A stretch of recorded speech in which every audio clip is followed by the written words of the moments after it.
السلام عليكم ورحمة الله وبركاته. الحمد لله الذي وحده والصلاة والسلام على من لا نبي بعده صلى الله عليه وعلى آله وأصحابه وسلم تسليما مزيدا. أما بعد فأعوذ بالله من الشيطان الرجيم. بسم الله الرحمن الرحيم. وأنذر عشيرتك الأقربين واخفض جناحك لمن اتبعك من المؤمنين فإن عصوك فقل إني بريء مما تعملون. صدق الله العظيم. উপস্থিত সম্মানিত প্রাণপ্রিয় মুসল্লিন ভাইয়েরা, সর্বপ্রথম আল্লাহ সুবহানাহু ওয়া তাআলার কৃতজ্ঞতা আদায় করছি, যিনি আমাদেরকে সাইয়্যিদুল আইয়াম, সপ্তাহের শ্রেষ্ঠ দিন ইয়াউমুল জুমআহ, জুমার এই দিনে সবার আগে মসজিদে সমবেত হয়ে আলোচনায় শামিল হওয়ার তৌফিক দিয়েছেন। সেজন্যে আমরা আমাদের রবের শেখানো ভাষা অনুযায়ী মস্তক অবনত চিত্তে কালিমাত শুকর আদায় করছি, সকলেই করছি আলহামদুলিল্লাহ। দুরুদ এবং সালাম পেশ করছি সর্বকালের সর্বশ্রেষ্ঠ মহামানব, আমাদের প্রাণ প্রিয় নবী রাহমাতাল লিল আলামিন, নবিয়ুনা ওয়া সাইয়্যিদুনা ওয়া কুদওয়াতুনা মুহাম্মাদুর রাসূলুল্লাহ সাল্লাল্লাহু আলাইহি ওয়াসাল্লামের প্রতি, যাকে আল্লাহ তাআলা রাহমাতাল লিল আলামিন হিসেবে এ ধরার বুকে প্রেরণ করেছেন। আল্লাহুম্মা সাল্লি ওয়া সাল্লিম ওয়া বারিক আলা মুহাম্মাদ সাল্লাল্লাহু আলাইহি ওয়াসাল্লাম। সম্মানিত মুসল্লিবৃন্দ, নবীদের দাওয়াতে জীবন এই শিরোনামে আলোচনায় আজ আমরা 20তম পর্বে এসে উপনীত হয়েছি আলহামদুলিল্লাহ। গত জুমায় আমরা আমাদের প্রাণ প্রিয় নবী মুহাম্মদুর রাসূলুল্লাহ সাল্লাল্লাহু আলাইহি ওয়াসাল্লামের জীবনী নিয়ে আলোচনা শুরু করেছিলাম। গত জুমায় আমরা নবীজির মিলাদ অর্থাৎ জন্ম থেকে নিয়ে নবুয়ত পূর্ব জীবন পর্যন্ত আলোচনা করেছিলাম। আজকের জুমায় নবী করিম সাল্লাল্লাহু আলাইহি ওয়াসাল্লামের নবুয়ত লাভ এবং তার পরবর্তীতে তিনি যে দাওয়াত পেশ করেছেন, তার দাওয়াতি জীবন এবং দাওয়াতের পরে কাফেরদের কি প্রতিক্রিয়া হয়েছিল সে ব্যাপারে আমরা কোরআন, সুন্নাহ এবং নির্ভরযোগ্য সিরাতের গ্রন্থসমূহের আলোকে জেনে নিব ইনশাআল্লাহ। সম্মানিত মুসল্লিবৃন্দ, বিগত জুমার আলোচনা থেকে অন্তত একটি বিষয় আমাদের সবার কাছে স্পষ্ট হয়েছে, সেটি হচ্ছে নবী করিম সাল্লাল্লাহু আলাইহি ওয়াসাল্লাম নবুয়ত লাভের পূর্ব পর্যন্ত তিনি সবার কাছে অত্যন্ত পছন্দের, ভালোবাসার প্রিয় পাত্র ছিলেন। তার ব্যাপারে সকলের ইতিবাচক দৃষ্টিভঙ্গি ছিল। নবুয়ত লাভের আগ পর্যন্ত নবীজির ব্যাপারে মক্কার কোনো কাফের মুশরিক নেতিবাচক দৃষ্টিভঙ্গি লালন করেনি, এমনকি নেতিবাচক কোনো মন্তব্যও করেনি। এই লোকগুলোই মুহাম্মাদুর রাসূলুল্লাহ সাল্লাল্লাহু আলাইহি ওয়াসাল্লামের সততা, স্বচ্ছতা, আমানতদারিতা, বিশ্বস্ততা, তার চারিত্রিক মাধুর্যতায় মুগ্ধ হয়ে তারাই নবীজিকে আল আমিন উপাধি দান করেছিল। তারা নবীজিকে সবচাইতে বিশ্বস্ত, আস্থাভাজন এবং আমানতদার লোক হিসেবে জানত। এজন্য তারা নিজেদের টাকা পয়সা, ধন দৌলত, নিজেদের গুরুত্বপূর্ণ জিনিস তাদের নিজেদের গুরুত্বপূর্ণ জিনিস এনে তারা নবীজির কাছে আমানত রাখত। যে লোকটিকে তারা এত পছন্দ করত, যে লোকটিকে তারা এত ভালোবাসত, এত বিশ্বাস করত, 40 বছর বয়সে যখন নবুয়ত পেয়ে তিনি একত্ববাদী রবের দাওয়াত শুরু করলেন, এবার পছন্দের এবং ভালোবাসার সেই মানুষটাই তাদের কাছে সবচাইতে খারাপ হিসেবে পরিগণিত হয়ে গেল। যার ব্যাপারে তাদের ইতিবাচক দৃষ্টিভঙ্গি ছিল, এবার শুধুমাত্র একত্ববাদী রবের দাওয়াত শুরু করার কারণে এবার তিনি তাদের কাছে সবচেয়ে খারাপ মানুষ হয়ে গেলেন। তারা এবার তার ব্যাপারে নেতিবাচক দৃষ্টিভঙ্গি লালন করল। সম্মানিত মুসল্লিবৃন্দ, নবী করিম সাল্লাল্লাহু আলাইহি ওয়াসাল্লামকে আল্লাহ তাআলা 40 বছর বয়সে নবুয়ত দান করেছেন। নবী করিম সাল্লাল্লাহু আলাইহি ওয়াসাল্লাম নবুয়ত লাভের আগে কয়েক বছর, 2 বা 3 বছর তিনি অত্যন্ত নিঃসঙ্গপ্রিয়, নির্জনপ্রিয় হয়ে গিয়েছিলেন। কারণ তার চারপাশের লোকেরা পৌত্তলিক মূর্তি পূজারী ছিল। শিরক, কুফর এবং আল্লাহর অবাধ্যতায় লিপ্ত এই মানুষগুলোকে কি করে জাহেলিয়াতের জেহালত থেকে বের করে হেদায়েতের রাস্তায় নিয়ে আসা যায়, এজন্য নবীজির পেরেশানি দিন দিন বাড়তে লাগলো। কি করে এই গোমরাহ, পথভ্রষ্ট এবং কুফরির অন্ধকারে নিমজ্জিত মানুষগুলোকে হেদায়েতের আলোয় উদ্ভাসিত করা যায়, এজন্য নবীজি অত্যন্ত চিন্তিত হয়ে গেলেন, এ ব্যাপারে পেরেশান হয়ে গেলেন। উদ্বিগ্ন হয়ে, চিন্তিত, পেরেশান হয়ে তিনি মক্কা থেকে, কাবাঘর থেকে 6 কিলোমিটার দূরে হেরা গুহায় একান্ত নিঃসঙ্গপ্রিয় হয়ে মহান রবের ইবাদতের উদ্দেশ্যে সেখানে চলে গেলেন। যাওয়ার সময় তিনি কিছু খাবার এবং পানীয় নিয়ে যেতেন, সেখানে বসে বসে আল্লাহর ইবাদত করতেন। খাবার এবং পানীয় ফুরিয়ে গেলে আবার আম্মাজান খাদিজা আত-তাহিরা রাদিয়াল্লাহু আনহার কাছে আসতেন, খাবার নিয়ে পুনরায় তিনি সেখানে চলে যেতেন। আম্মাজান খাদিজা আত-তাহিরা রাদিয়াল্লাহু আনহা তিনিও নবীজির জন্য খাবার এবং পানীয় নিয়ে সেই হেরা গুহায় পাহাড় বেয়ে বেয়ে উঠতেন, তিনিও সেখানে যেতেন। এজন্য আল্লাহ তাআলা আম্মাজান খাদিজা আত-তাহিরা রাদিয়াল্লাহু আনহাকে এত মর্যাদা দিয়েছেন। আল্লাহ তাআলা জিবরিলের মাধ্যমে নবীজিকে জানালেন, নবীজি, আমি আপনার প্রিয়তমা স্ত্রী, আমার প্রিয় বান্দি খাদিজা আত-তাহিরাকে আমার পক্ষ থেকে সালাম জানিয়েছি। সুবহানাল্লাহ।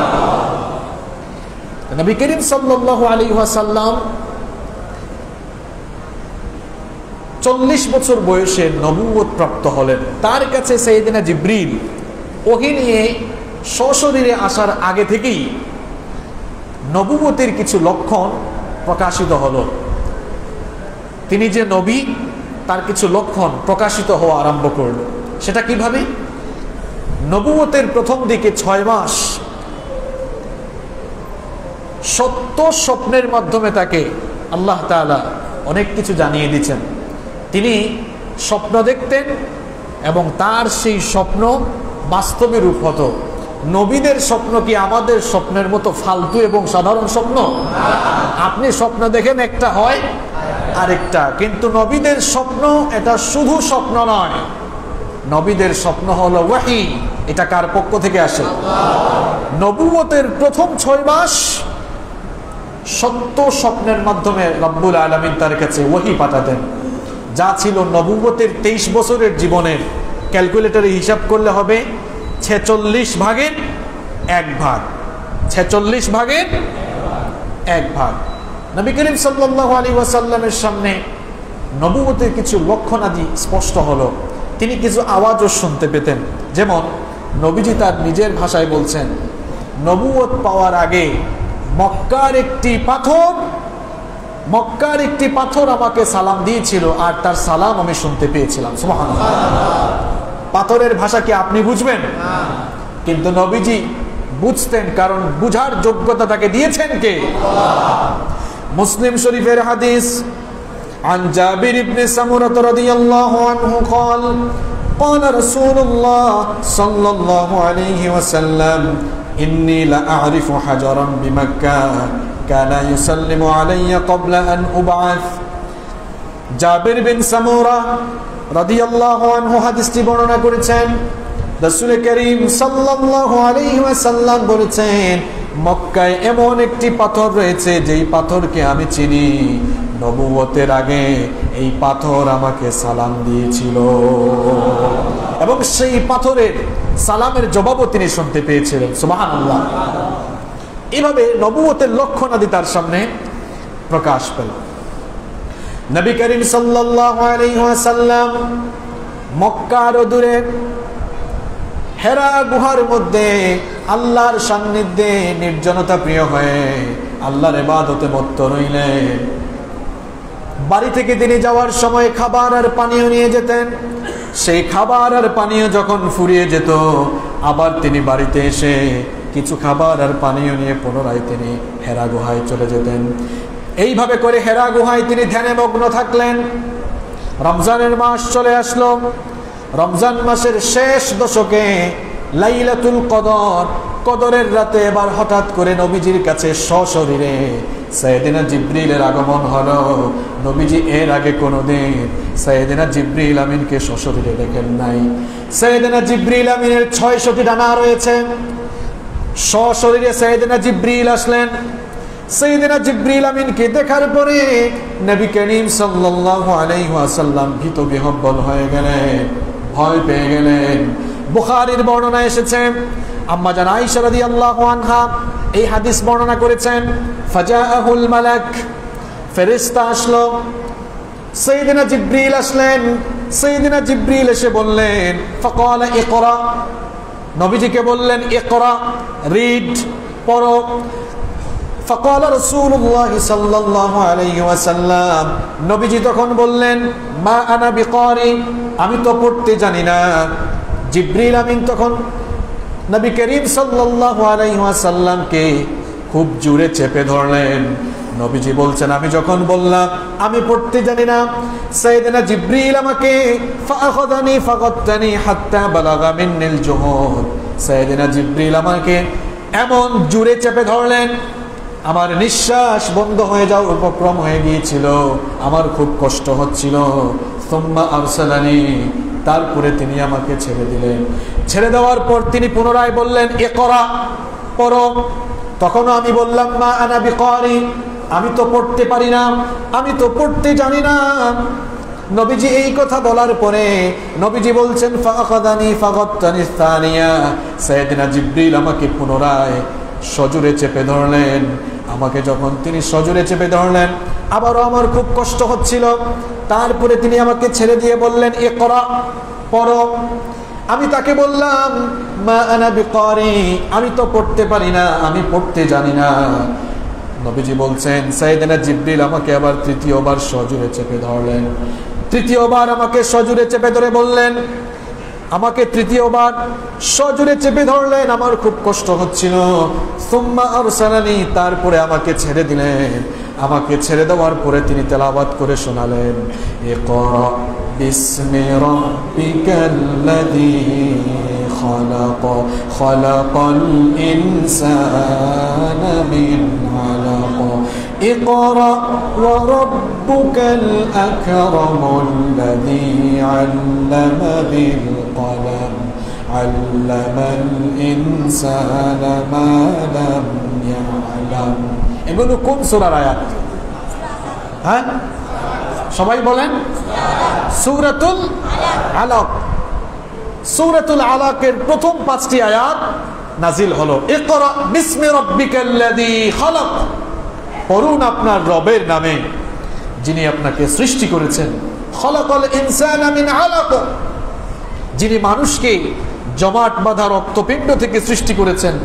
ইকরা ওয়া রাব্বুকাল আকরাম, পড়ুন আপনার রব তো বড় দয়াবান। আল্লাযী আল্লামা বিল কলম, যিনি কলমের সাহায্যে শিক্ষা দিয়েছেন। আল্লামাল ইনসানা মা লাম ইয়ালাম, মানুষকে তিনি তা শিক্ষা দিয়েছেন যা মানুষ জানতো না। এই 5টি আয়াত নবীজির কাছে নাজিল হলো।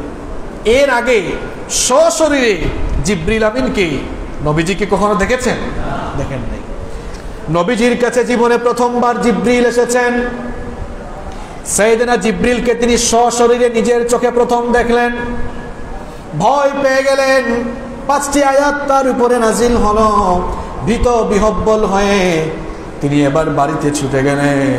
বাড়িতে গিয়ে তিনি তার প্রিয়তমা স্ত্রী আমাদের মা আম্মা জান খাদিজা আত-তাহিরা রাদিয়াল্লাহু আনহাকে ডেকে বললেন, জাম্মিলুনি জাম্মিলুনি, আমাকে কম্বল দিয়ে ঢেকে দাও, আমাকে কম্বল দিয়ে ঢেকে দাও। ফাজাম্মালুহু হাত্তা যাহাবা আনহু আর-রাউ। আম্মা জান খাদিজা আত-তাহিরা রাদিয়াল্লাহু আনহা তিনি তখন নবীজিকে কম্বল দিয়ে ঢেকে দিলেন। এমত অবস্থায় কিছুক্ষণ পরে তার মধ্য থেকে ভয় ভীতি দূর হয়ে গেল। যখন নবীজির অন্তর থেকে ভয় ভীতি দূর হয়ে গেল, তখন তিনি তার প্রিয়তমা স্ত্রী আমাদের মা আম্মা জান খাদিজা আত-তাহিরা রাদিয়াল্লাহু আনহাকে ডেকে বললেন, ইয়া খাদিজা, হে আমার প্রিয়তমা স্ত্রী খাদিজা, লাকাদ খাশিতু আলা নাফসি, আমি আমার প্রাণের ব্যাপারে আশঙ্কা করছি, আমি আমার জীবনের ব্যাপারে আশঙ্কা করছি, আমি তো ভয় পেয়েছি। ফাআখবারাহাল খাবার। নবীজি এবার তার প্রিয়তমা স্ত্রীকে ঘটনা শোনালেন। ঘটনা শোনানোর পরে বললেন, আমার কাছে কে জানি এসেছেন, আমি তো ভয় পেয়েছি, কোনো অনিষ্ট আমাকে আক্রমণ করলো নাকি, আমি আমার প্রাণের ব্যাপারে এই জন্য আশঙ্কা করছি। এই কথা শোনার পর, পুরো ঘটনা জানার পর আম্মা জান খাদিজা আত-তাহিরা রাদিয়াল্লাহু আনহা তখন বললেন, কাল্লা আবশির, আমার প্রিয়তম স্বামী, দুশ্চিন্তার কোনো কারণ নেই, আপনি সুসংবাদ গ্রহণ করুন, আপনাকে কখনোই কোনো অনিষ্ট আক্রমণ করতে পারে না। ফাওয়াল্লাহি, আল্লাহর কসম করে বলছি, লা ইউখজিকাল্লাহু আবাদা, আপনাকে কখনো কোনো অনিষ্ট আক্রমণ করতে পারে না। তার কারণ ফাওয়াল্লাহি ইন্নাকা লাতাসিলুর রাহিম, কারণ আপনি আত্মীয়তার সম্পর্ক বজায় রাখেন, আত্মীয় স্বজনের খোঁজ খবর রাখেন। ওয়া তাসদুকুল হাদিস, আপনি সব সময় সত্য কথা বলেন। দেখেন, হাজবেন্ডের ব্যাপারে সার্টিফিকেট দিচ্ছে ওয়াইফ, আপনি কেমন মানুষ এটা কিন্তু আপনার ওয়াইফ ভালো জানে, ঠিক না? আম্মা জান খাদিজা আত-তাহিরা ইতিমধ্যে 15 বছর সংসার করে ফেলেছেন। নবীজির যখন 25 বছর, তখন আম্মা জান খাদিজার সাথে নবীজির বিয়ে হয়েছিল, আর ওহী নাজিল হয়েছে 40 বছর বয়সে। তাহলে কত বছর হলো? কত বছর? 15 বছর খুব কাছ থেকে দেখেছেন। তিনি বলছেন, কখনো নয়, আপনাকে কোনো অনিষ্ট আক্রমণ করতে পারে না, কারণ আমি আপনাকে দেখেছি, আপনি আত্মীয়তার সম্পর্ক ধরে রাখেন, আত্মীয় স্বজনদের খোঁজ খবর রাখেন, আপনি সব সময় সত্য কথা বলেন। ওয়া তাহমিলুল কাল, শুধু তাই নয়, আপনি অসহায়দের বোঝা লাঘব করে দেন। ওয়া তাকসিবুল মাদুম, এবং সহায় সম্বলহীনদেরকে উপার্জন করে তাদেরকে আপনি দান করেন। ওয়া তাকরিদ দাইফ, শুধু তাই নয়, আপনি মেহমানদেরকে আপ্যায়ন করেন, মেহমানদারি করেন। ওয়া তুঈনু আলা নওয়াইবিল হক, এবং হকের পথে আসা লোকেরা যখন বিপদ আপদে পতিত হয়, তাদের সাহায্যের জন্য আপনি এগিয়ে যান। সুতরাং যার চরিত্র এত ভালো, যার চারিত্রিক মাধুর্যতা এত চমৎকার, সেই মানুষটিকে কখনো কোনো অনিষ্ট আক্রমণ করতে পারে না। আম্মা জান খাদিজা আত-তাহিরা রাদিয়াল্লাহু আনহা তখন নবীজিকে নিয়ে তার চাচাতো ভাই ওয়ারাকা বিন নাওফেলের কাছে চলে গেলেন।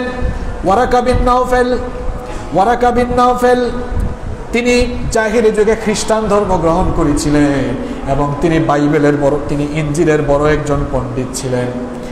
তিনি ইনজিলকে আরবি ভাষায় অনুবাদ করেছিলেন। তিনি অত্যন্ত বৃদ্ধ এবং অন্ধ হয়ে গিয়েছিলেন। আম্মা জান খাদিজা আত-তাহিরা রাদিয়াল্লাহু আনহা ওয়ারাকা বিন নাওফেলের কাছে গিয়ে বললেন, আপনার ভাতিজার কথা শুনে, আপনার ভাতিজা কি বলছে আপনি একটু শুনে দেখেন। ওয়ারাকা বিন নাওফেল তখন মুহাম্মদ সাল্লাল্লাহু আলাইহি ওয়াসাল্লামকে বললেন, কি ব্যাপার ভাতিজা, তোমার কি হয়েছে?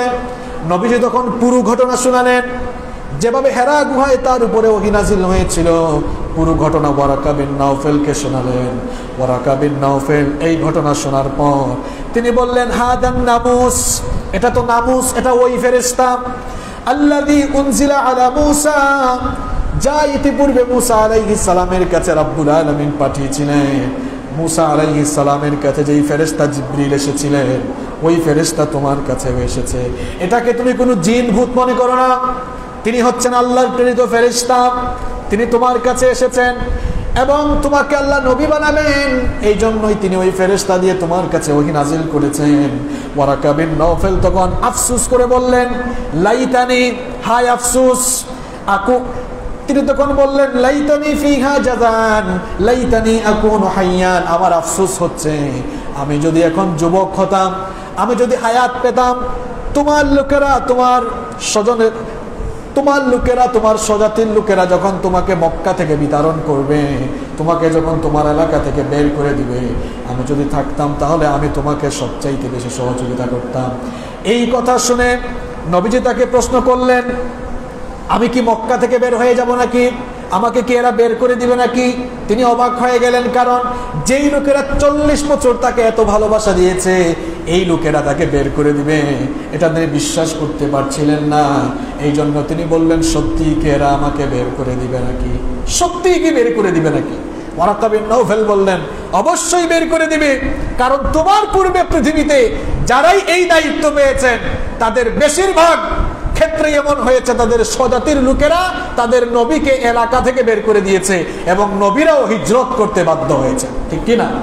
মূসা আলাইহিস সালাম হিজরত করেছেন, ইউসুফ আলাইহিস সালাম হিজরত করেছেন। আজও অনেক ভাইয়েরা ইমানের পথে চলে, আল্লাহর দ্বীনের পথে চলে, ঘর বাড়িতে থাকতে পারে না, বছরের পর বছর এলাকা ছাড়া, এমনকি অনেকে দেশ ছাড়া, অসুবিধা নাই, এগুলো হচ্ছে দ্বীন, আসলে এই কাজগুলো হচ্ছে দ্বীন প্রচারের কাজে, দ্বীন কায়েমের কাজে, নবীদের সুন্নতি তরিকা মানার তরিকা এটা।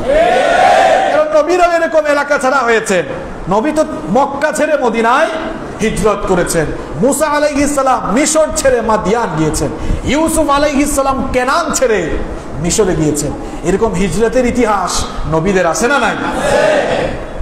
তিনি অবাক হয়ে গেলেন। যাই হোক, ওয়ারাকা বিন নাওফেলের কাছ থেকে তিনি এবার এগুলো শুনলেন। শোনার পরে নবী করিম সাল্লাল্লাহু আলাইহি ওয়াসাল্লাম আশা এবং আশঙ্কার দোলায় দোলায়িত হয়ে পুনরায় তিনি হেরা গুহায় ইতিকাফে চলে গেলেন। পুনরায় তিনি হেরা গুহায় আল্লাহর ইবাদতের জন্য চলে গেলেন। এরপরে কিছুদিন ওহী আসা বন্ধ হয়ে গেল। নবী করিম সাল্লাল্লাহু আলাইহি ওয়াসাল্লাম এবার চিন্তায় পড়ে গেলেন, কি ব্যাপার, আমার রব কি আমাকে পরিত্যাগ করলেন নাকি? আমার রব কি আমার উপরে অসন্তুষ্ট হয়ে গেলেন নাকি? কারণ একবার ওহী আসার পরে নবীজি অপেক্ষায় ছিলেন, দেখি আবার আমার কাছে ওহী আসে কিনা। ওহী লাভের আকাঙ্ক্ষা, তীব্র আকাঙ্ক্ষা নবীজির মধ্যে বিরাজ করছিল। কিন্তু কয়েকদিন হয়ে গেল, নবীজির কাছে কোনো ওহী নাজিল হয় না। নবী করিম সাল্লাল্লাহু আলাইহি ওয়াসাল্লাম এবার ফ্রাস্ট্রেট হয়ে গেলেন। হতাশ হয়ে তিনি এবার উঁচু পাহাড়ে উঠলেন যে তিনি লাফ দিবেন। হতাশ হয়ে গেছেন যে মনে হয় আল্লাহ আমার উপরে অসন্তুষ্ট হয়ে গিয়েছেন। যখনই তিনি লাফ দিতে চাইতেন, সাইয়েদনা জিবরিলের উপস্থিতি তার মধ্যে অনুভূত হতো। জিবরিলের আওয়াজ তিনি শুনতেন। জিবরিল বলতেন, ইয়া রাসূলুল্লাহ সাল্লাল্লাহু আলাইহি ওয়াসাল্লাম, আপনি হতাশ হবেন না, কারণ আপনি আল্লাহর রাসূল, এটা সত্য, ওহী আপনার কাছে আসবে, আপনি অপেক্ষা করেন। যাই হোক, এরকম কয়েকদিন যাওয়ার পরে নবী করিম সাল্লাল্লাহু আলাইহি ওয়াসাল্লামের কাছে আবার ওহী আসলো। এই যে ওহী আসার পর ওহী কয়েকদিন বন্ধ ছিল, এটাকে আরবিতে বলা হয় ফাতরাতুল ওয়াহী, ওহীর বিরতি। নবী করিম সাল্লাল্লাহু আলাইহি ওয়াসাল্লামের কাছে সূরাতুল আলাকের প্রথম 5টি আয়াত নাজিল হওয়ার পর কিছুদিন ওহী আসা বন্ধ ছিল। এই জন্য নবীজি ফ্রাস্ট্রেট হয়ে গিয়েছিলেন। একদিন নবী করিম সাল্লাল্লাহু আলাইহি ওয়াসাল্লাম হেরা গুহা থেকে বাড়ি ফিরছেন, পাহাড় বেয়ে বেয়ে তিনি নিচে নামতেছেন। এমন সময় আবার সাইয়েদনা জিবরিল তার কাছে ওহী নিয়ে আসলেন। বুখারীর বর্ণনা এসেছে, আন জাবির ইবনে আব্দুল্লাহ রাদিয়াল্লাহু আনহুমা قال سمعت رسول الله صلى الله عليه وسلم وهو يحدث عن فترة الوحي। জাবির ইবনে আব্দুল্লাহ রাদিয়াল্লাহু আনহু হাদিসটি বর্ণনা করেছেন, তিনি বলেছেন, আমি রাসূল করিম সাল্লাল্লাহু আলাইহি ওয়াসাল্লামকে বলতে শুনেছি, তিনি আমাদের কাছে ওহী বিরতির বর্ণনা দিয়েছিলেন। তিনি বলছিলেন, আমি হেরা গুহা থেকে নেমে যখন হেঁটে হেঁটে যাচ্ছিলাম, বাইনামা আনা আমশি সামিআতু সাওতাম মিনাস সামা, আমি যখন হেঁটে হেঁটে যাচ্ছিলাম আমি হঠাৎ করে আসমান থেকে একটি আওয়াজ শুনলাম। হঠাৎ করে আসমান থেকে আওয়াজ শোনার পর ফারাফাতু রাসি, আমি আমার মাথা আকাশের দিকে উত্তোলন করলাম। আমি যখন আমার মাথা উঁচু করলাম আমি ওই ফেরেশতাকে দেখলাম, ফাইদাল মালাক আল্লাযী জাআনি বিহিরা, হেরা গুহায় যেই ফেরেশতাকে দেখেছিলাম আমি দেখলাম ওই ফেরেশতা জালিসুন আলা কুরসিয়িন বাইনাস সামাই ওয়াল আরদ, আমি দেখলাম ওই ফেরেশতা আসমান জমিনের মাঝখানে বিশাল একটি চেয়ারের মধ্যে বসে আছে।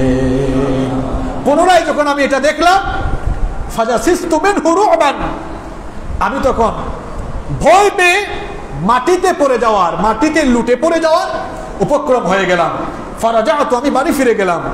ফাকুলতু, বাড়িতে গিয়ে আমি খাদিজাকে ডেকে বললাম, জাম্মিলুনি জাম্মিলুনি, আমি আবারও ভয় পেয়েছি, কম্বল দিয়ে আমাকে ঢেকে দাও। ফাদাসসিরুনি, আমাকে চাদর দিয়ে তুমি আমাকে চাদর দিয়ে ঢেকে দাও। নবীজিকে আম্মাজান খাদিজা আত-তাহিরা রাদিয়াল্লাহু আনহা আবারও চাদর আবৃত করে দিলেন। রব্বুল আলামিন এবার নবীজির কাছে আয়াত নাজিল করলেন, সূরাতুল মুদ্দাসসিরের কয়েকটি আয়াত। ইয়া আইয়ুহাল মুদ্দাসসির কুম ফাআনযির ওয়া রাব্বাকা ফাকাব্বির ওয়া সিয়াবাকা ফাতাহহির ওয়ার রুজজা ফাহজুর। নবীজির কাছে এবার আল্লাহ আয়াত নাজিল করলেন। কিছুদিন পরে ওহী আসলো, অনেকদিন তো ওহী আসা বন্ধ ছিল।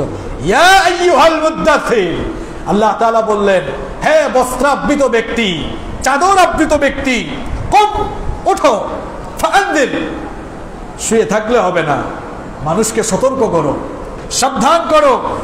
ওয়া রাব্বাকা ফাকাব্বির, তোমার রবের বরত্ব ঘোষণা করো, তোমার রবের শ্রেষ্ঠত্ব ঘোষণা করো। ওয়া থিয়াবাকা ফাতাহহির, তোমার পোশাক পবিত্র করো। ওয়ার রুজজা ফাহজুর, অপবিত্রতা থেকে নিজেকে মুক্ত করো। নবীজির কাছে যখন এই আয়াতগুলো নাজিল হলো, এরপরে ধারাবাহিকভাবে ওহী আসা শুরু হলো। এই যে নবীজির কাছে 40 বছর বয়স থেকে ওহী নাজিল হওয়া শুরু হলো। নবীজির কাছে যে ওহী আসতো, আল্লাহর তরফ থেকে নবীজির কাছে যে ওহী আসতো, সেই ওহী আসার ধরন, সিস্টেম, মেথড বা প্রক্রিয়া ছিল মোট 7টি। কয়টি? সবাই বলেন কয়টি? আল্লাহ তাআলা নবীজির কাছে 7 তরিকায়, 7 সিস্টেমে ওহী পাঠাতেন। নবীজির কাছে ওহী নাজিল হতো কয়টি পদ্ধতিতে? 7টি পদ্ধতিতে। ভালো করে শুনে যান। নাম্বার 1, 1 নাম্বার হচ্ছে আর রুকিয়া আস-সাদিকা, সত্য স্বপ্নের মাধ্যমে, যেটা আলোচনার শুরুতেই বলেছিলাম যে নবুয়তের প্রথম দিকে নবীজিকে স্বপ্নের মাধ্যমে ওহী দেওয়া হতো। তিনি এমন স্বপ্ন দেখতেন যা সকালের মতো বাস্তব হয়ে যেত, দিনের আলোর মতো সেগুলো বাস্তব হয়ে যেত, এবং সেই স্বপ্নগুলো ছিল নবুয়তের 46 ভাগের 1 ভাগ। তাহলে নবীজির কাছে আল্লাহর তরফ থেকে ওহী আসার প্রথম পদ্ধতি ছিল আর রুইয়া আস-সাদিকা, স্বপ্ন, সত্য স্বপ্নের মাধ্যমে। আল্লাহর কাছ থেকে নবীজির কাছে ওহী আসার 2 নম্বর পদ্ধতি ছিল সাইয়েদনা জিবরিল সশরীরে না এসে অদৃশ্য থেকে নবীজির হৃদয়ে ওহীর প্রক্ষেপণ করতেন। সশরীরে আসতেন না, বরং পর্দার আড়াল থেকে নবীজিকে তেলাওয়াত করে শুনিয়ে দিতেন। যেমন রাসূল করিম সাল্লাল্লাহু আলাইহি ওয়াসাল্লাম বলেন, সেই মহান আত্মা অর্থাৎ রূহুল আমিন আমাকে জানিয়েছেন নির্দিষ্ট করে রাখা সময়ের আগে কারো মৃত্যু ঘটবে না। তাই আল্লাহকে ভয় করো এবং বিনীতভাবে তার কাছে চাও, অধৈর্য হয়ে আল্লাহর অবাধ্যতার দিকে তোমরা অধৈর্য হয়ে আল্লাহর অবাধ্যতার দিকে চলে যেও না। আল্লাহর আনুগত্য করা ছাড়া আল্লাহর নেয়ামত অর্জন করা সম্ভব নয়। এইভাবে নবীজির কাছে ওহী আসার 2 নম্বর পদ্ধতি ছিল, জিবরিল আসতেন না, বরং অদৃশ্য থেকে নবীজির বক্ষ মোবারকে ওহীর প্রক্ষেপণ করে দিতেন। নবীজির কাছে ওহী আসার 3 নম্বর তরিকা, 3 নম্বর পদ্ধতি ছিল সাইয়েদনা জিবরিল মানুষের বেশ ধরে আসতেন। মানুষের বেশ ধরে আসতেন। যেমন প্রায় সময় নবী করিম সাল্লাল্লাহু আলাইহি ওয়াসাল্লাম দাহিয়াতুল কালব নামে একজন সাহাবী ছিলেন।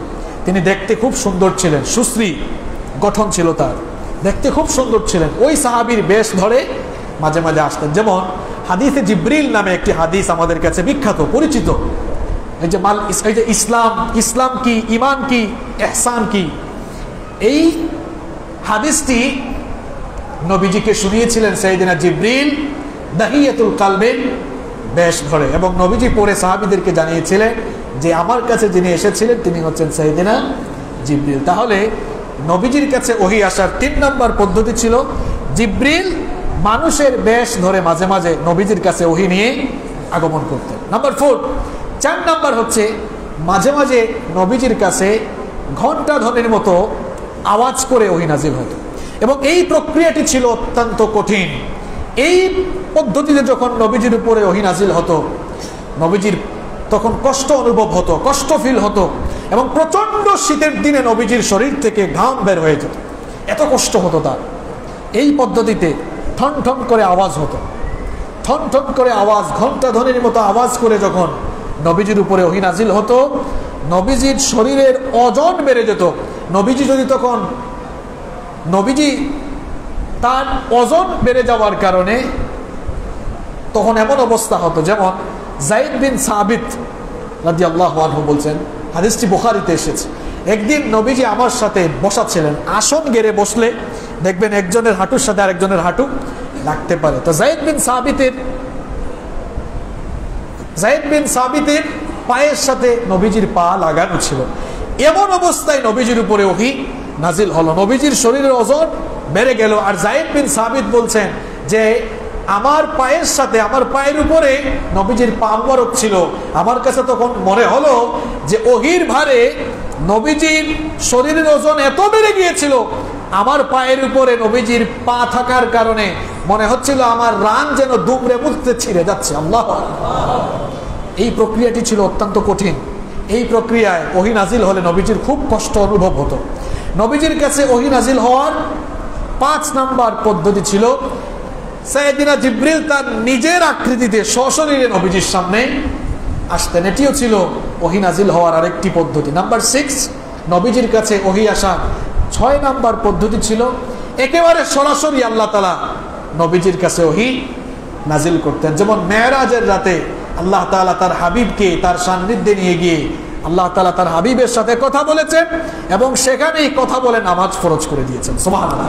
তাহলে এটিও ছিল নবীজির উপরে ওহী নাজিল হওয়ার একটি তরিকা। নাম্বার 7, 7 এবং সর্বশেষ হচ্ছে ফেরেশতার কোনো মাধ্যম ছাড়া আল্লাহ তাআলা নবীজির অন্তরে ওহী ঢেলে দিতেন।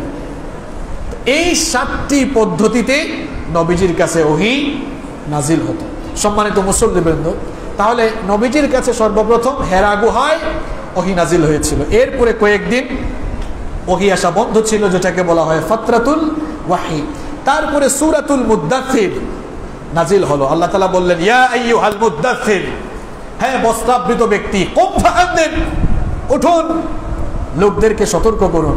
আল্লাহ তাআলা যখন নবীজির কাছে ওহী নাজিল করে বললেন যে সবাইকে দাওয়াত দেন, এবার নবীজি দাওয়াতি কাজে মনোনিবেশ করলেন। সর্বপ্রথম তিনি দাওয়াত দিলেন তার নিজের ঘরে। আগে ঘরে দাওয়াত দিলেন, বাহিরে পড়ে, আগে কোথায়?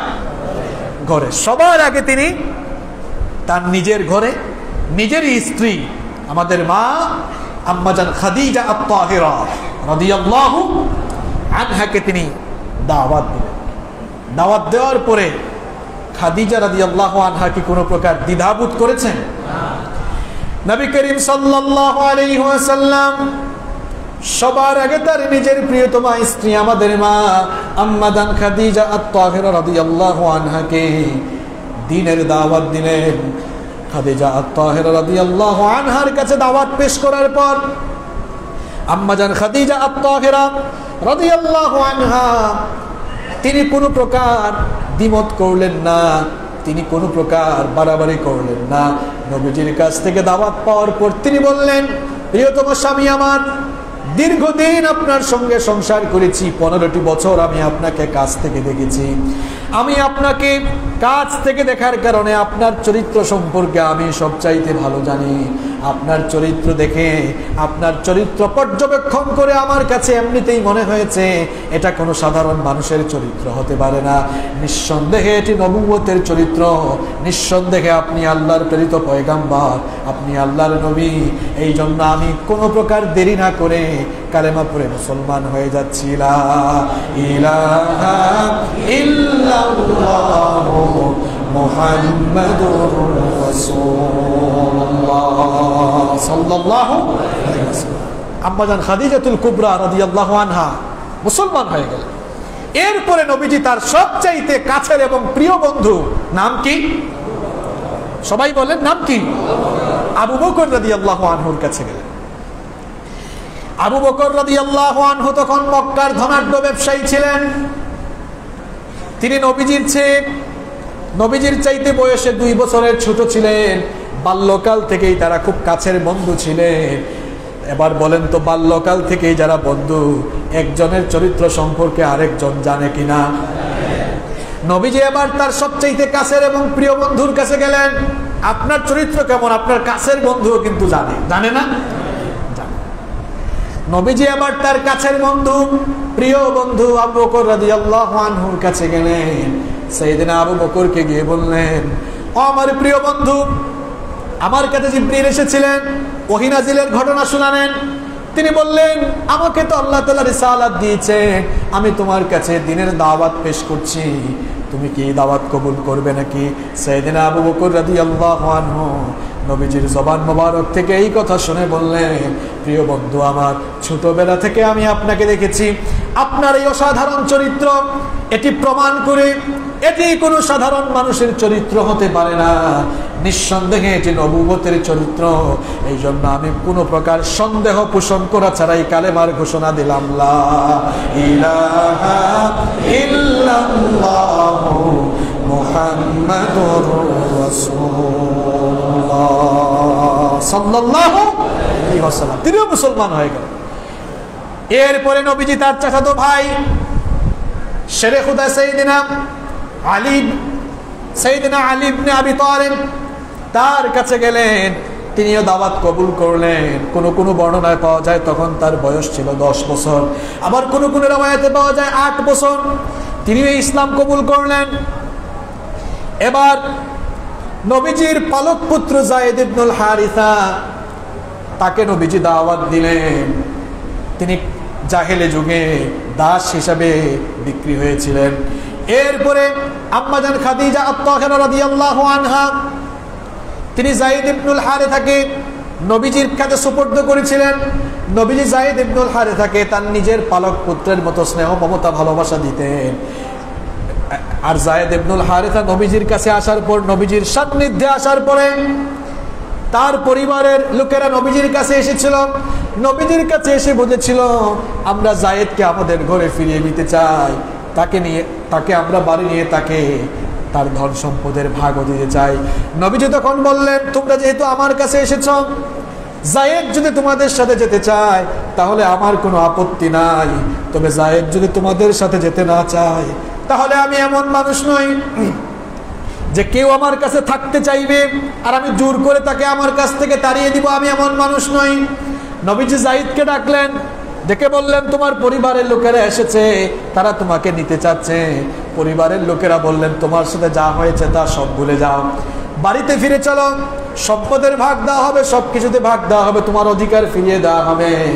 যায়েদ ইবনে সাবিত, যায়েদ ইবনুল হারিসা রাদিয়াল্লাহু আনহু তিনি তখন বললেন, শুধু তোমাদের ধন সম্পদ নয়, এমনকি দুনিয়ার সকল সম্পদ দিয়েও যদি তোমরা আমাকে বলো মুহাম্মদ পড়েন সাল্লাল্লাহু আলাইহি ওয়াসাল্লামের কাছ থেকে চলে যাওয়ার জন্য দুনিয়ার সব সম্পদ যদি তোমরা আমাকে দিয়ে দাও, তারপরেও আমি যাব না।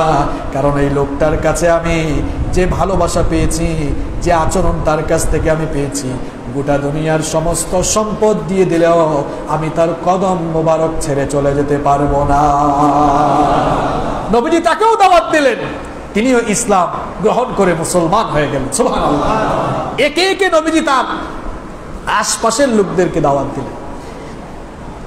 যারা ইসলাম কবুল করলেন তারাও দাওয়াত দিচ্ছেন। আবু বকর রাদিয়াল্লাহু আনহু দাওয়াত দিয়ে অনেককে মুসলমান বানালেন। উসমান বিন আফফান রাদিয়াল্লাহু আনহু, সাআদ বিন আবি ওয়াক্কাস, তালহা বিন উবাইদুল্লাহ, আবু বকর রাদিয়াল্লাহু আনহার এরপর আবু বকর রাদিয়াল্লাহু আনহুর স্ত্রী উম্মে রুমান এবং তার মা বাররা, আবু বকর রাদিয়াল্লাহু আনহুর দুই মেয়ে আসমা এবং আয়েশা রাদিয়াল্লাহু আনহুমা, এরপরে বেলাল, খাব্বাব, আম্মার, ইয়াসির, সুমাইয়া, এরকম অনেকেই ইসলাম গ্রহণ করতে লাগলেন।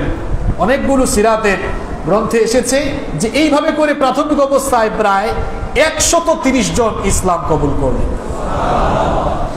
ইসলাম কবুল করার পরে, ঈমান আনার পরে একজন মুসলমানের প্রথম এবং প্রধান কাজ কি বলেন তো? কথা বলেন না কেন? যারা বললেন না, ঈমান গ্রহণের পরে একজন ঈমানদারের প্রথম কাজ হবে সালাত আদায় করা। তো রব্বুল আলামিন যারা ইসলাম কবুল করলো, নবীজিকে এবং সবাইকে আদেশ দিলেন ওয়াসাব্বিহ বিহামদি রাব্বিকা বিল আশিয়্যি ওয়াল ইবকার, তুমি তোমার রবের প্রশংসা জ্ঞাপন করে সকাল সন্ধ্যায় সালাত আদায় করো। আমরা তো সবাই জানি নামাজ ফরজ হয়েছে কখন, এটাও জানেন না? নামাজ ফরজ হয়েছে কখন? মেরাজের রাতে। এখন আপনাদের মনে একটা প্রশ্ন আসতে পারে, হুজুর মেরাজ তো হয়েছিল নবীজি হিজরতের কিছু আগে, তাহলে এই প্রাথমিক অবস্থায় নবীজিকে নামাজের হুকুম দেওয়া হলো, কথাটা কি সাংঘর্ষিক হয়ে গেল না? ভালো করে বুঝেন, 5 ওয়াক্ত নামাজ ফরজ হয়েছে মেরাজের রাতে, কিন্তু 5 ওয়াক্ত নামাজ ফরজ হওয়ার আগে মুসলমানরা যেন আধ্যাত্মিকভাবে সমৃদ্ধি অর্জন করতে পারে, রবের সঙ্গে তারা যেন সম্পর্ক বাড়াতে পারে। আল্লাহর সঙ্গে সম্পর্ক বাড়ানো ছাড়া আল্লাহর জমিনে আল্লাহর দিন কায়েম করা যাবে? আর আল্লাহর সঙ্গে সম্পর্ক বানানোর সবচাইতে উৎকৃষ্ট মাধ্যমের নাম হচ্ছে সালাত। সবচাইতে উৎকৃষ্ট মাধ্যমের নাম কি? মেরাজের রাতে সালাত ফরজ হওয়ার আগ পর্যন্ত নবীজিকে বলা হয়েছিল সূর্যোদয় এবং সূর্যাস্তের আগে যেন নামাজ আদায় তিনি করেন, সকাল সন্ধ্যায় তিনি যেন নামাজ আদায় করেন। এই জন্য 2 রাকাত করে নামাজ আদায় করা হতো, সকালে 2 রাকাত এবং বিকালে 2 রাকাত। এরপরে সূরা মুজাম্মিল নাজিল হলো, নবীজিকে আবার তাহাজ্জুদের অর্ডারও সেখানে দেওয়া হলো। ইয়া আইয়ুহাল মুজাম্মিল কুমিল লাইলা ইল্লা কালিলা নিসফাহু আও ইনকুস মিনহু কালিলা। তখন যারা ঈমান এনেছিলেন তারা সকাল সন্ধ্যায় এবং রাতের বেলা তাহাজ্জুদের সালাত আদায় করতেন। তখনও কেউ সরাসরি প্রকাশ্যে এত সাহস হয় নাই যে কাফেরদের সামনে সরাসরি নামাজ আদায় করবে। নবীজি সাহাবীদেরকে নিয়ে পাহাড়ে উঠে কিংবা সাহাবীরা লুকিয়ে লুকিয়ে নামাজ আদায় করতেন। এইভাবে লুকিয়ে লুকিয়ে দিন পালন করা, লুকিয়ে লুকিয়ে নামাজ পড়া, লুকিয়ে লুকিয়ে মিটিং করা, লুকিয়ে লুকিয়ে দিনের কাজ করা 3 বছর চললো। কয় বছর? 3 বছর গোপনে গোপনে নবীজি দাওয়াত দিলেন। এরপরে রব্বুল আলামিন নবীজির কাছে ওহী নাযিল করলেন। কোরআনুল কারীমের 26 নম্বর সূরা সূরাতুশ শুআরা এর 214 নম্বর আয়াত রব্বুল আলামিন নবীজির কাছে এবার ওহী নাযিল করলেন, ওয়া আনযির আশীরাতাকাল আকরাবিন। আল্লাহ তাআলা বললেন, হে নবী আপনি আপনার নিকটাত্মীয়দেরকে সতর্ক করেন, তাদেরকে দাওয়াত দেন। এই অর্ডার যখন আসলো, এবার নবীজি বনি কুরাইশ, বনি হাশিম, বনি মুত্তালিব, বনি আব্দে মানাফ এই গোত্রের 45 জনকে একত্রিত করে দাওয়াত দিলেন।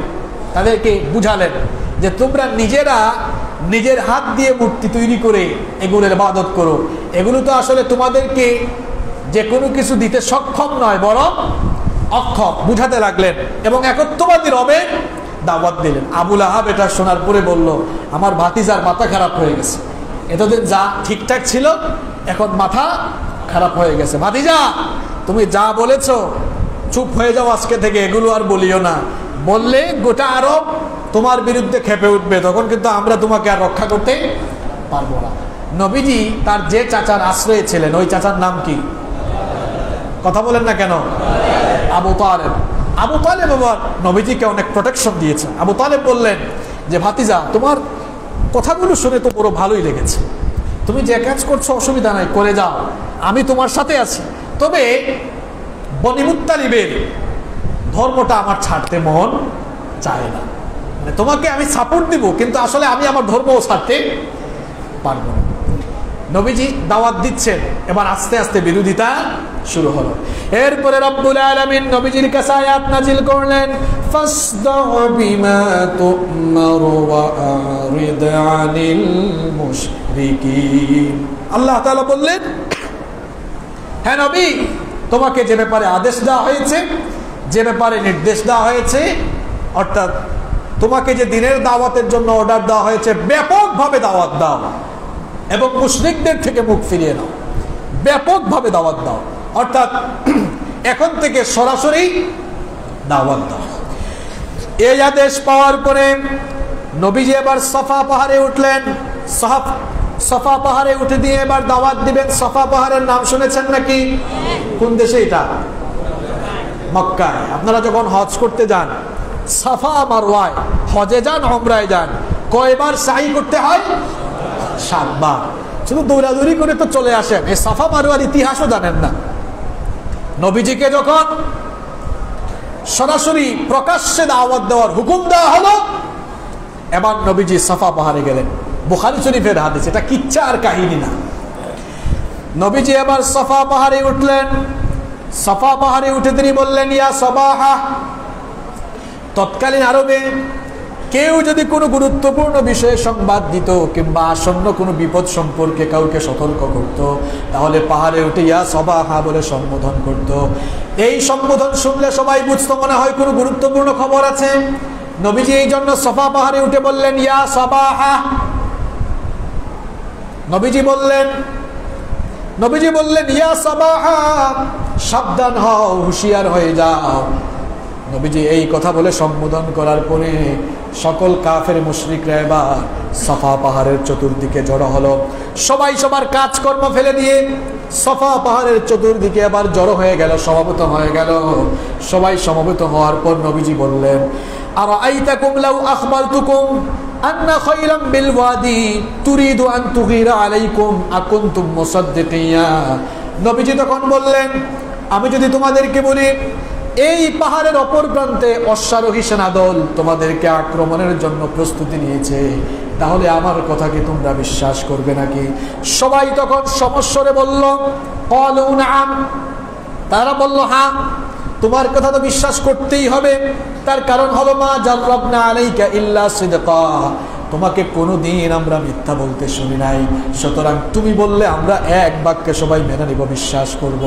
নবীজি তখন বললেন, যদি তোমরা আমাকে এতই সত্যবাদী মনে করো, এতই যদি বিশ্বস্ত মনে করে থাকো, তাহলে আমি তোমাদেরকে বলছি, শোনো, ফাইন্নী নাযীরুল লাকুম বাইনা ইয়াদাই আযাবিন শাদীদ, আমি তোমাদেরকে কঠিন আযাবের ব্যাপারে আমি সাবধান করছি, সতর্ক করছি।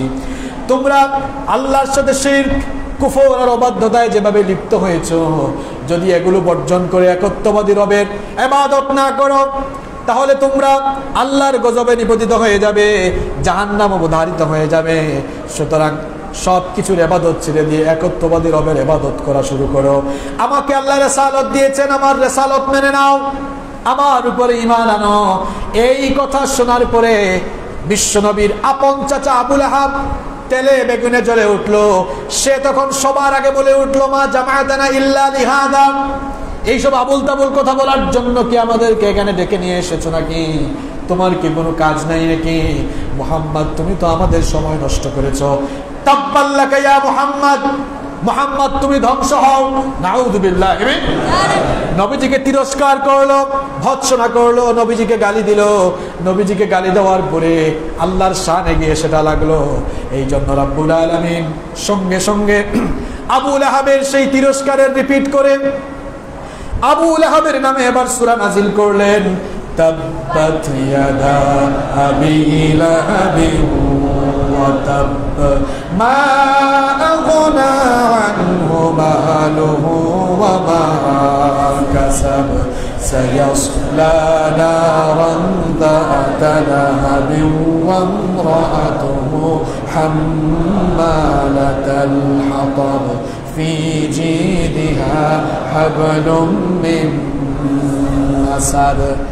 আবু লাহাবের তিরস্কারের জবাব হিসাবে আল্লাহ বললেন, তাব্বাত ইয়াদা আবি লাহাব ওয়া তাব, আবুল আহাব তোর দুহাত ধ্বংস হোক এবং তুই নিজেও ধ্বংস হয়ে যা। মা আগনা আনহু মালুহু ওয়া মা কাসাব, তার ধন সম্পদ যা উপার্জন করেছে তা কোনো কাজে আসবে না, তা কোনো কাজেই লাগলো না। সায়াসলা নারান যাতা লাহাবি ওয়া ইমরাআতুহু, সে এবং তার স্ত্রী অচিরেই লেলিহান অগ্নিশিখায় প্রবেশ করবে। তার স্ত্রী হাম্মালাতাল হাতাব, যার স্বভাব ছিল সে ছিল কাঠ বহনকারিণী। ফি জিদিহা হাবলুম মিন মাসাদ, তার গলায় শক্ত রশি পাকানো থাকবে। এই সূরার ব্যাখ্যা করছি পড়ে। তার আগে বলি, আবুল আহাব গালি দিয়েই ক্ষান্ত হলো না, বরং তিরমিজি শরীফের এক বর্ণনা এসেছে আবুল আহাবের সামনে একটা পাথর ছিল, সে ওই পাথর হাতে নিয়ে নবীজির মাথা মুবারকের দিকে জুড়ে ছুঁড়ে মারলো। সে রাগ কন্ট্রোল করতে না পেরে তার সামনে থাকা পাথর হাতে নিয়ে সেই পাথরটিকে নবীজির মাথা মুবারকের দিকে ছুঁড়ে মারলো। সেই পাথর নবীজির মাথা মুবারকে পড়লো, নবীজির মাথা ফেটে এবার রক্ত ফিনকে দিয়ে বের হলো। নবীজির রক্তে সাফা পাহাড় রঞ্জিত হলো। সাফা পাহাড়ে নবীজি বেহুশ হয়ে পড়ে গেলেন। আবুল আহাব বাড়িতে গেল। আবুল আহাবের দুই ছেলে উতবা আর হুতাইবা। নবীজি নবুয়ত পাওয়ার আগে আবুল আহাবের এই দুই ছেলে নবীজির দুই মেয়েকে বিয়ে করেছিল, উম্মে কুলসুম আর রুকাইয়া। আবুল আহাব বাড়িতে গিয়ে তার দুই ছেলে উতবা আর উতাইবাকে ডেকে বলল, মুহাম্মদ আমাদের বাপ দাদার ধর্মের বিরুদ্ধে দাঁড়িয়েছে, সুতরাং তার দুটি মেয়েকে তালাক দিয়ে তার বাড়িতে রেখে আসো। আবুল আহাবের দুই ছেলে তাদের বাপের কথা মোতাবেক নবীজির দুই মেয়েকে তালাক দিয়ে নবীজির বাড়িতে রেখে আসলো। তখনও আমার নবীর মাথা মুবারক থেকে রক্ত ঝরে ঝরে পড়ছিল। আর দিনের দাওয়াতে তো সোজা, যে দাওয়াত দিলেই শুধু জিলাপি আর বিরিয়ানি। আমার নবী দাওয়াত শুরু করে মাত্রই মাথা ফেটে জমিনে রক্ত পড়েছে, ঠিক কিনা? নবীর তরিকায় দাওয়াত দিলে ইসলামের দুশমনদের রুশানলে পড়া লাগবে। নবীজি দাওয়াত দিলেন, শুরুতেই ওয়েলকাম পেলেন না, শুরুতেই বিপদ আপদ আসা শুরু হয়ে গেল। এই আবুল আহাবকে ভালো করে শুনেন, কোরআনে আবুল আহাবের নামে সূরা আছে? কথা বলেন না কেন, আছে? আর কোন কাফেরের নামে কিন্তু কোরআনে সূরা নাই। খুব গুরুত্বপূর্ণ তথ্য দিচ্ছি আপনাদেরকে, শুনেন। ফেরাউনের নামে কোরআনে সূরা আছে? আয়াত আছে, সূরার নাম? নমরুদের নামে সূরা আছে? আচ্ছা, ইসলামের বিরোধিতা তো আবু জেহেলও করেছে, তার নাম আবুল হাকিম। আবু জেহেল বা আবুল হাকিম নামে কোরআনে সূরা আছে? ইসলামের শত্রু অনেকেই ছিল, উতবা, শাইবা, এরা তো ইসলামের দুশমন ছিল এবং নির্লজ্জভাবে জমিন থেকে, পৃথিবী থেকে তারা বিদায় হয়েছে, কিন্তু কারো নামে আল্লাহ সূরা নাজিল করেন নাই। কিন্তু আবুল আহাব এমন কুখ্যাত এক লোক, যার নামে কোরআনে সূরা আছে না নাই? কথা বলেন, আছে না নাই? প্রশ্ন হতে পারে, কি কারণে আবুল আহাবের নামে কোরআনে সূরা আছে? নিশ্চয়ই আবুল আহাব এমন কিছু আকাম কুকাম করেছে যার কারণে কুখ্যাত হয়েছে। এই জন্য কোরআনে এসে তার নামে সূরা থাকলেও বিখ্যাত হয়ে আছে না কুখ্যাত হয়ে আছে? এবার আবুল আহাবের কুকর্ম সম্পর্কে জানেন। কেন আবুল আহাবের নামে আল্লাহ সূরা দিলেন? তার নামে নাজিল হওয়া সূরায় আবার তার স্ত্রীর ব্যাপারেও নিন্দা করা হয়েছে। জামাই বউ দুজনেই কেমন কুকর্মে লিপ্ত ছিল। এবার আপনারা শুনেন, ভালো করে শুনেন। এই আবুল আহাব সে নবীজিকে সবচাইতে বেশি কষ্ট দিয়েছে। নবীজি যখন নামাজে সাজদায় যেতেন, এই আবুল আহাব উটের নাড়ি ভুড়ি এনে নবীজির উপরে রেখে যেত। নাউযুবিল্লাহ, নবীজির দম বন্ধ হওয়ার উপক্রম হয়ে যেত। ফাতেমা রাদিয়াল্লাহু আনহা এসে উটের নাড়ি ভুড়িগুলো সরাতেন। এই আবুল আহাবের নামে এমনি এমনি সূরা নাজিল হয় নাই। শুনেন তার কুকর্মগুলো। সে তার বাড়ির ময়লা আবর্জনা এনে নবীজির বাড়ির সামনে, ঘরের সামনে রেখে দিত। কাছাকাছি ঘর ছিল। এরপরে এই আবুল আহাব নবীজিকে গালি দিয়ে বলেছিল, তাব্বাল্লাকা ইয়া মুহাম্মদ। এরপরে নবীজির মাথা মুবারক ফাটিয়ে দিয়েছিল। তারপরে এই আবুল আহাব তার দুই ছেলেকে বাধ্য করেছিল নবীজির মেয়েদেরকে তালাক দেওয়ার জন্য। এবং এই আবুল আহাব নবীজি যেখানেই দাওয়াত দিতেন, যেখানেই যার কাছে গিয়ে দাওয়াত দিতেন, আপন ভাতিজা, সে গিয়ে বলতো, আবুল আহাব গিয়ে বলতে, একটা পাগল, মিথ্যাবাদী, এর কথা তোমরা শোনো না, বিশ্বাস করো না, এভাবে নবীজিকে তিরস্কার করত। এই আবুল আহাব সেই লোক। নবীজির তো ছেলে ছিল তিনটা, বলেছিলাম না? প্রথম ছেলে আবুল কাসেম, মারা গেল। এরপরে আব্দুল্লাহ মারা গেল।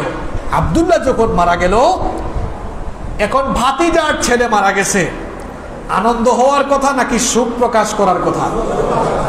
আবুল আহাব কি করলো? সুখ প্রকাশ না করে এবার আনন্দ প্রকাশ করে গোটা মক্কায় বলে বেলারও মুহাম্মদের নাম নিশানা মুছে গেছে, মুহাম্মদ আফতার হয়ে গেছে। আফতার, আফতার মানে নির্বংশ হয়ে গেছে। এরপরে আল্লাহ আয়াত নাজিল করলেন, ইন্না শানিআকা হুয়াল, আপনার শত্রুরাই নবী নির্বংশ হয়ে যাবে। নির্বংশ হয় নাই? এইভাবে আবুল আহাব নবীজিকে কষ্ট দিয়েছে। আবুল আহাবের বউ, আবুল আহাবের স্ত্রী নাম কি? উম্মু জামিল, তবে তার নাম ছিল আরওয়া বা আউরা।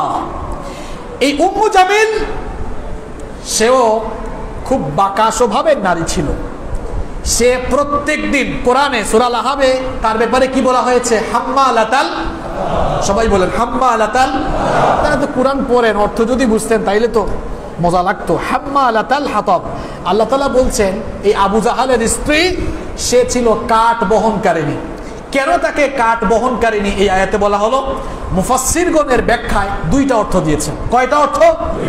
নাম্বার 1, এই দুষ্ট নারী, এই দুষ্ট মহিলা রাতের বেলা কাঠ সংগ্রহ করে বা কাটা এনে নবীজির ঘরের সামনে রেখে দিত, যেন নবীজি কষ্ট পান, ঘর থেকে বের হলেই যেন পায়ের মধ্যে কাটা বিদ্ধ হয়ে যায়। আর মুফাসসিরগণ এই হাম্মালাতাল হাতাব এর 2 নম্বর ব্যাখ্যা দিয়েছেন, আবু জাহালের স্ত্রী ছিল চুগলখুর। চুগলখুর বুঝেন তো আপনারা? চুগলখুরের সংজ্ঞা কি?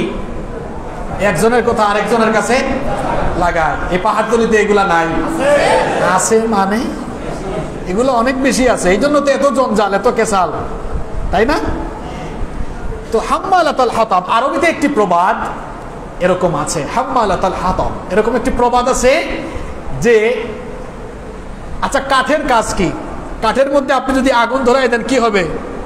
চলে যাবে। তো এই মহিলা আবুল আহাবের স্ত্রী, সে একজনের কথা আরেকজনের কাছে লাগায়া এদের সংসারে বা এদের মধ্যে ঝামেলা গন্ডগোল লাগাই দিত, একবারে আগুনের মতো তছনছ করে দিত। এই জন্য কোরআনে তাকে তার ব্যাপারে বলা হয়েছে হাম্মালাতাল। আর এর শেষে এতে বলা হলো ফি জিদিহা হাবলুম মিন, এটার অর্থ কি? জিদ মানে গলা, তার গলার মধ্যে শক্ত রশি পাকানো থাকবে। এটা আল্লাহ কেন বললেন? কারণ আবুল আহাবের স্ত্রী, তার গলায়, এই উম্মু জামিল, তার গলায় একটা দামি হার ছিল। হার বুঝেন তো আপনারা? মহিলারা যে হার গলায় দেয়, তো সে হার তো আর গর্ব করে বলতো যে আমার এই হারটা খুব দামি, আমি এটা বিক্রি করে মানুষ লাগাইয়া মুহাম্মদের বিরোধিতার কাজে লাগাবো। আর আল্লাহ বললেন যে না, ফি জিদিহা হাবলুম মিন মাসাদ, আমি তোর গলার মধ্যে শক্ত রশি একেবারে পাকাইয়া বাঁধাইয়া এরপরে জাহান্নামে তোরে ঢুকাবো। শুধু তাই নয়, এই সূরা লাহাব যখন নাজিল হলো, লাহাব নাজিল হওয়ার পর এখন বলেন তো স্বাভাবিকভাবে কোনো স্ত্রী তার স্বামীর নিন্দা হইলে এটা কি স্ত্রীর কাছে ভালো লাগে? তো উম্মু জামিল যখন শুনলো যে তার হাজব্যান্ড আবুল আহাব গালি দেওয়ার পরে, নবীজিকে গালি দেওয়ার পরে আবুল আহাবের গালির রিপিট হিসাবে আবুল আহাব এবং তাকে তিরস্কার করে একটি সূরা নাজিল হয়েছে, এবার সে আরো ক্ষিপ্ত হলো। উম্মু জামিল কিন্তু কবি ছিল। কি ছিল? কবি ছিল। তখন সে একটা পাথর হাতে নিয়ে নবীজিকে খুঁজতে আরম্ভ করলো। নবীজি তখন আবু বকর রাদিয়াল্লাহু আনহুর সাথে কাবা ঘরের পাশে বসে গল্প করছিলেন। আবু বকর রাদিয়াল্লাহু আনহু যখন দেখলেন আবুল আহাবের স্ত্রী আসতেছে, নবীজি বললেন, নবীজি এই মহিলা তো আসতেছে, না জানি আপনার সাথে কি দুর্ব্যবহার এখন করে। নবীজি বললেন, চুপ হয়ে যাও, সে আসলেও আমাকে দেখতে পাবে না, কারণ তার আর আমার মধ্যে একটি হিজাব, পর্দা তৈরি করে দিবেন কে? আবু বকর অবাক হয়ে গেলেন। ঠিকই দেখলেন এই মহিলা কিছুক্ষণ পরে আবু বকরকে এসে বলছেন, কি ব্যাপার আবু বকর, তোমার বন্ধু কোথায়? আবু বকর বললেন, কিরে? মনে মনে ভাবলেন, কিরে আমার পাশেই আছে, কিন্তু আমাকে জিজ্ঞেস করে কেন কোথায়? তার মানে নবীজি যা বলেছেন তা সত্য, যা বলেছেন তা। আবু বকর বললেন, তুমি তাকে কেন খুঁজতেছ? বলল যে সে কবিতা শোনাইছে না, তার কাছে যে একটা শয়তান আসে, অর্থাৎ জিবরিলকে সে কি বলতেছে, তার কাছে যে একটা শয়তান এসে শোনাইছে, এখন আমিও কিন্তু তার বিরুদ্ধে একটা কবিতা বানাইছি, মুদাম্মামান আসাইনা ওয়া আমরাহু আবাইনা ওয়া দীনাহু কালাইনা। মানে এটা সূরা লাহাবের প্রতিশোধ। সূরা লাহাবের কি? মুদাম্মামান আসাইনা ওয়া আমরাহু আবাইনা ওয়া দীনাহু কালাইনা। দেখছেন কেমন কবিতা? না শুনে হাসতে তো হবে না। এটার অর্থ হচ্ছে মুদাম্মাম। মুহাম্মদ নামের অর্থ প্রশংসিত। তো এই মহিলা নবীজির নাম ব্যঙ্গ করে বললো এটা মুহাম্মদ না, এটা মুদাম্মাম। মনে রাখবেন, কাউকে নাম ব্যঙ্গ করে ডাকা এটা কবিরা গুনাহ। আল্লাহ তাআলা কোরআনেও নিষেধ করেছেন সূরা হুজুরাতের মধ্যে যে ওয়ালা তানাবাজু বিল আলকাব, কাউকে মন্দ নামে ডেকো না। আপনারা ডাকেন কিনা এরকম? হ্যাঁ, নাম হচ্ছে জামাল, অনেকে ডাকে কিরে জামাইল্লা। নাম কামাল, বলে কিরে কামাইল্লা, ডাকে কিনা এরকম? না, এরকম ডাকাটা গুনাহের কাজ, আল্লাহ তাআলা নিষেধ করেছে। তো নবীজির নাম মুহাম্মদ, আর এই মহিলা এসে বলল কি মুদাম্মাম। মুহাম্মদ মানে প্রশংসিত, আর মুদাম্মাম মানে নিন্দিত, একটা আরেকটার বিপরীত। তো সে বলল মুদাম্মামান আসাইনা, এই নিন্দিত লোকটি আমি অবাধ্যতা করছি, ওয়া আমরাহু আবাইনা, তার নির্দেশ আমি অমান্য করি, ওয়া দীনাহু কালাইনা, তার দিনকে, তার ধর্মকে আমি ঘৃণা করে প্রত্যাখ্যান করি। তো এই আবুল আহাব, তার নামে কোরআনে সূরা আছে। তো আবুল আহাব নবীজিকে এমন তিরস্কার করার কারণে, নবীজির সাথে বেয়াদবির কারণে আবুল আহাব এবং তার বউয়ের পরিণতি কি ভালো হয়েছিল? এবার আলোচনার শেষ অংশে আমি আপনাদেরকে সংক্ষেপে বলছি এই আবুল আহাবের পরিণতি কেমন হলো। বদর যুদ্ধের 1 সপ্তাহ পরে আবুল আহাবের গলায় প্লেগ মহামারী, একটা ফুরা দেখা দিল। এখন বর্তমান যুগে আমরা যেটাকে গুটি বসন্ত বলি, গুটি বসন্ত বুঝেন তো আপনারা? তার গলার মধ্যে গুটি বসন্ত হলো। এই রোগের প্রভাবে তার সারা দেহ পচে গেল এবং এটি সংক্রমিত হয়ে মারা গেল। মারা যাওয়ার পর, এটা যেহেতু সংক্রমিত রোগ, তার বউ, তার ছেলে মেয়ে কেউ তার কাছে যায়। কয়েকদিন গেল, 2-3 দিন যাওয়ার পরে লাশ যখন পচা আরম্ভ হলো, এখন এটা দুর্গন্ধ তো নাকে এসে লাগবে। এই জন্য তার ছেলেরা কি করলো, দুর্গন্ধের হাত থেকে বাঁচার জন্য তারা এক ব্যক্তিকে ভাড়া করলো। ভাড়া করে তাদের নিজের বাপ, দেখেন নিজের বাপের লাশটা নিজেরা ধরলো না, আরেকজনকে ভাড়া করে তারপরে তারা উঁচু ভূমিতে নিয়ে গেল। এরপরে নিজের হাতে ধরলো না, লাঠি দিয়ে এরকম ঠেলে ঠেলে একটা গর্তের মধ্যে ফেলে দিল। দেখেন, জবান থাকলে ইসলামের বিরুদ্ধে বলিয়েন না, যা মন চায় তা বলিয়েন না। আবুল আহাবের বাহাদুরি কিন্তু বেশি দিন টিকে নাই। পরিণতি কেমন দেখেন, নিজের ছেলেরা গুতাই গুতাই তারপরে কি করছে, লাঠি দিয়া গুতাই গুতাই ধাক্কাই ধাক্কাই গড়তে ফেললো। এখন গড়তে ফেললে এটা থেকে তো ঢাকতে হবে। এবার কি করলো নিজের ছেলেরা, তার ছেলেরা এবার পাথর হাতে নিয়ে পাথর মারা আরম্ভ করলো, যেন পাথরের স্তূপ হয়ে যেন এই গর্তটা ঢেকে যায়। নবীজিকে পাথর মেরেছিল আবুল আহাব। আল্লাহ প্রতিশোধটা কেমনে নিলেন দেখেন, প্রতিশোধটা আল্লাহ কেমনে নিলেন। মরার পরে নিজের আপন ছেলেদের পাথরের আঘাত শিখেছে, ঠিক কিনা? এটা চিরন্তন সত্য। নবীজির সঙ্গে যারাই বেয়াদবি করেছে দুনিয়া আখিরাতে ফল পেয়েছে, দুনিয়ায় পেয়েছে। এই যে লার্স ভিক্সের কথা কয়েক জুমা আগে বললাম না, ওই যে সুইডিশ কার্টুনিস্ট কয়েকদিন আগে মারা গেল না আগুন লেগে, 2007 সালে নবীজির কার্টুন বানিয়েছিল। এরপরে সব সময় পুলিশ নিয়ে চলাফেরা করতো, পুলিশি প্রোটেকশন নিয়ে, যেন মানুষের রোশানলে পড়তে না হয়। মিয়া, পুলিশি পাহারা নিয়ে মানুষের, জনগণের রোশানল থেকে বাঁচা যায়, কিন্তু গোটা দুনিয়ার সমস্ত ফোর্স নিয়ে আল্লাহর রোশানল থেকে বাঁচা যায় না। মন যা চায়, এই যে আরেকদিন আগে একটা ক্লু দেখলেন না, কত কিছু বললো। মন যা চায় তা বলিয়েন না। আপনি ভাবতেছেন সব সময় পুলিশ নিয়ে থাকি, ভিক্সের অবস্থা দেখেন। আল্লাহর গজব আসলে আল্লাহর রোশানল থেকে কেউ বাঁচাতে পারবে। এরপরে আবুল আহাব তো এভাবে মরলো। তার বউ উম্মু জামিল, সে কেমনে মরলো? সেও গিয়েছিল রাতের বেলা, তার তো কামটাই ছিল রাতের বেলা, রাতের কারবারি। রাতের বেলা গিয়েছিল কাঠ আনতে। রাতের বেলা কাঠ সংগ্রহের জন্য যখন সে গিয়েছিল, ক্লান্ত হয়ে একটি পাথরের উপরে বসে পড়েছিল। তাফসীরে কুরতুবীর মধ্যে এসেছে, তখন ফেরেশতারা তাকে পেছন দিক থেকে টেনে ধরে তাকে ওখানেই গজব দিয়ে ধ্বংস করে দিয়েছিল। এরপরে উতাইবা, যে ছেলেটি নবীজি, আবুল আহাবের যে ছেলে উতাইবা নবীজিকে বেশি কষ্ট দিয়েছিল, সেও কিন্তু সিরিয়া থেকে তার বাপের সাথে, আবুল আহাবের সাথে ফিরে আসার সময় ওখানে এক বাঘের আক্রমণে সে নিহত হয়েছে। এভাবে নবীজির বিরুদ্ধে গেলে দুনিয়া আখিরাতে জিল্লতি আছে না নাই? আজকে সময় শেষ হয়ে গিয়েছে। নবীজি দাওয়াত দেওয়ার পরে এই তো হলো আবুল আহাবের প্রতিক্রিয়া। আর বাদ বাকি সবার প্রতিক্রিয়া কেমন হয়েছিল, কেমন অবর্ণনীয় নির্যাতন নেমে এসেছিল, তা আমরা আগামী জুমায় জানবো ইনশাআল্লাহ। আসসালামু আলাইকুম ওয়া রাহমাতুল্লাহি ওয়া বারাকাতুহু।